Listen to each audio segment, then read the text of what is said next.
Ang juvenile prison ay inaakal-ang nasa pagbabago.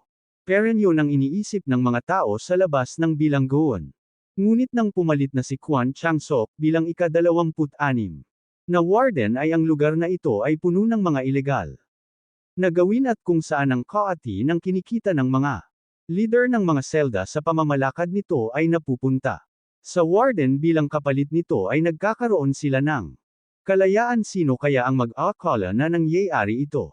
Sa loob ng bilangguan ang mga kriminal ay naging malikhain.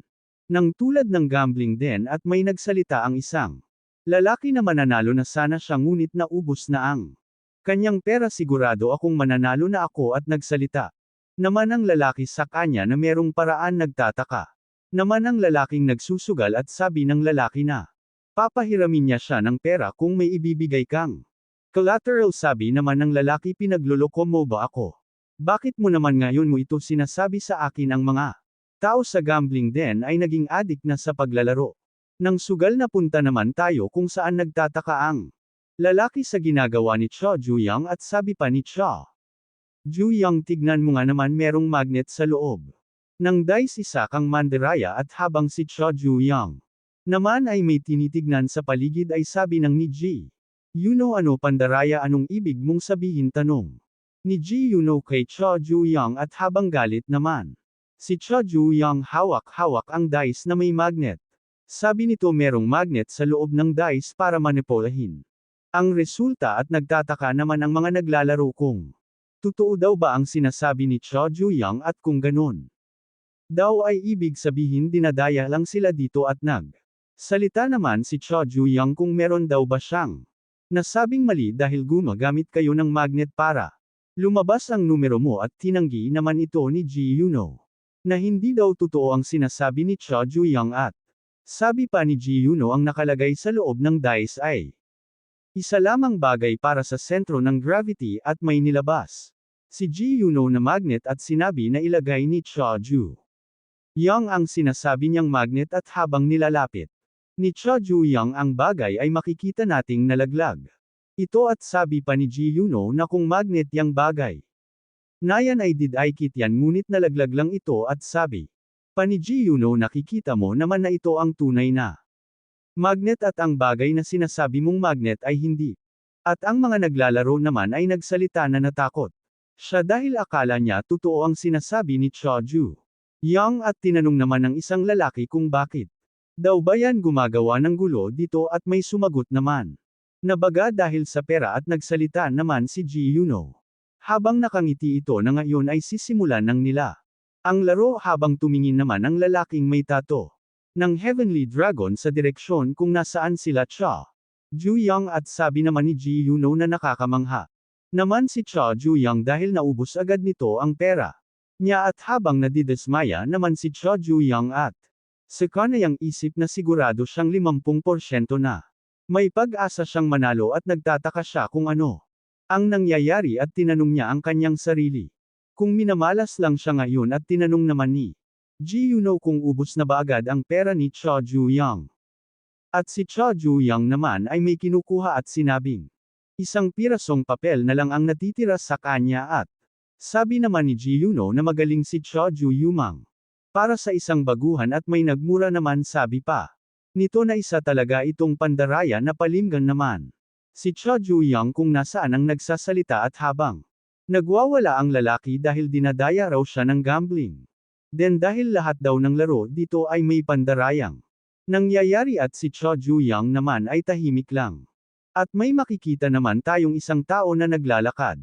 At sabi pa ng nagwawala na hindi niya ibibigay ang pera niya dahil dinadaya siya. At may bigla naman humawak sa kamay ng lalaki kung saan nabitawan nito ang hawak niya. At sabi ng may hawak ng kamay niya na masaya siya kapag nananalo siya, ngunit kapag natatalo ka meron kang sinasanhing problema. At habang sinasabi ito ng lalaki ay bigla niyang himampas ang pagmumuka ng lalaki.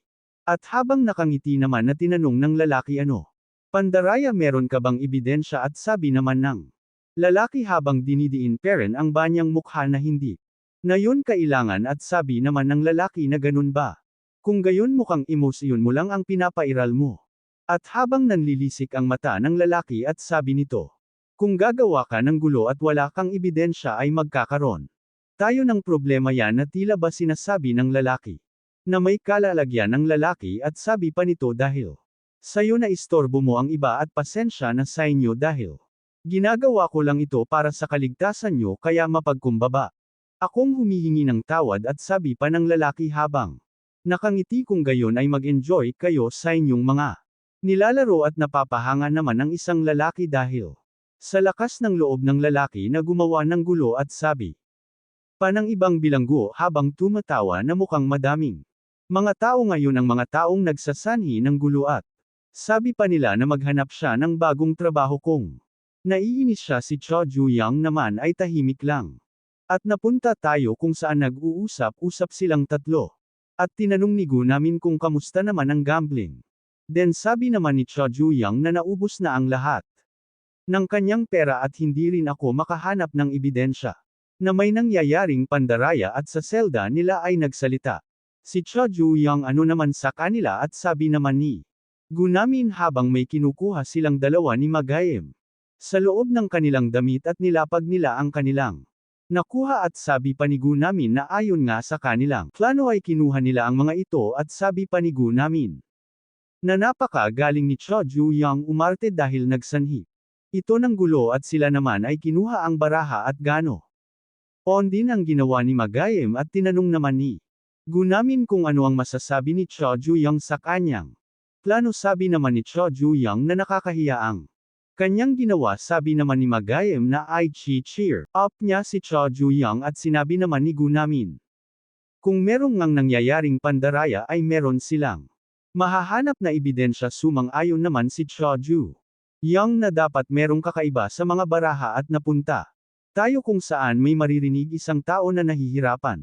At makikita rin natin ang gulong ng sasakyan ay andar at napasigaw ang isang tao na humihingi ng tawad.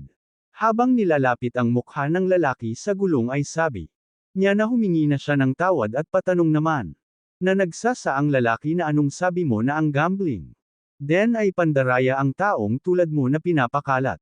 Ang mga ganang usapin habang sinasabi ng lalaki ito ay nilalapit nito ang mukha ng lalaki sa gulong at ang lalaki naman natatakot at tuluyan nang ang inilapit ng lalaki ang mukha ng lalaki sa gulong ng sasakyan na umaandar at maririnig natin ang malakas na pagsigaw ng lalaki at makikita natin na may tumutulo na dugo at may naglalakad na lalaki at humingin ito ng tawad at tinanong naman ng lalaki kung para saan habang inaabot ni Ji Yuno ang tiwalya ay sabi niya na dahil hinayaan niyang magsanhi ng gulo si Cho Juyang habang kinuha naman ng lalaki ang tiwalya sinabi niya kay Ji Yuno na hindi niya yun kasalanan kaya wag kang mag-alala. At sabi pa ng lalaki na parang baliw na gawin lang daw ang dapat gawin ni Ji Yuno at sumang-ayon naman si Ji Yuno at habang binabangsit ang pangalan ni Cho Juyang na wala siya paki na kung ang habol ni Cho Juyang ay ang lahat ng kasali sa Heavenly Dragon. Dahil kasali rin ako wala akong paki kung ako ang habol niya dahil hindi ko lang hahayaan na sumanhi ng gulo. Sa gambling din kung gagawa pa siya ng gulo at napunta naman tayo kung saan nagsalita si Gu namin na nahanap niya na nakikita ko na tinanong naman ni Magayem.